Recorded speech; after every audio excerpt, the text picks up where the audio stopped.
rebuilding Baltimore city government, because we have to improve the service delivery before we make any changes to how we tax our citizens.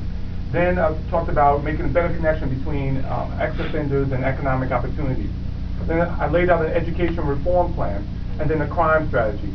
All of that was done before I released the property tax plan because, as it has been stated, you have to build up your citizenry. You have to bring more people into the city of Baltimore before you reduce property taxes.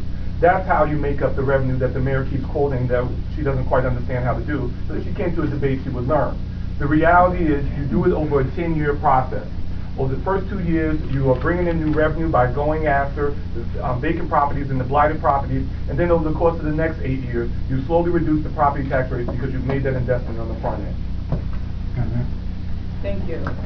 I have a property tax reduction plan that I'm proud of. It's realistic and it's responsible, and it targets reductions for Baltimore homeowners first.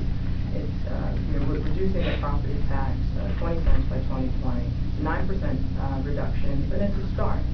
That coupled with the work that I'm doing, investing in a 10-year financial plan, will we're laying the foundation for even more reduction. They've already started the work. Within the 2 budgets that I've had, we've closed budget deficits of almost $200 million by being fiscally responsible, by being smart, by being creative, and that's how we're going to continue to reduce our property taxes. We have to be responsible, and my pledge is to target homeowners first. This is Jody Landers. First, I'd revamp the whole property tax structure.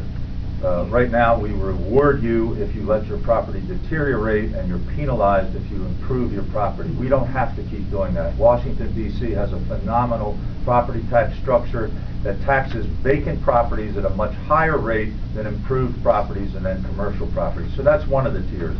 The next thing that we need to do is we need a land bank in Baltimore City. You know, we tend to look at all of these vacant properties simply as a liability. They also represent an asset and an opportunity, but we have failed to capitalize on that opportunity. A land bank, which would take responsibility for assembling and managing and stabilizing all of these properties and putting them back out to redevelopment, would help us grow our tax base, would help us improve our balance sheet. We haven't concentrated on that side of the equation, and I would do it immediately. Keep watching Be More News. Yeah, my name is Wilton Wilson.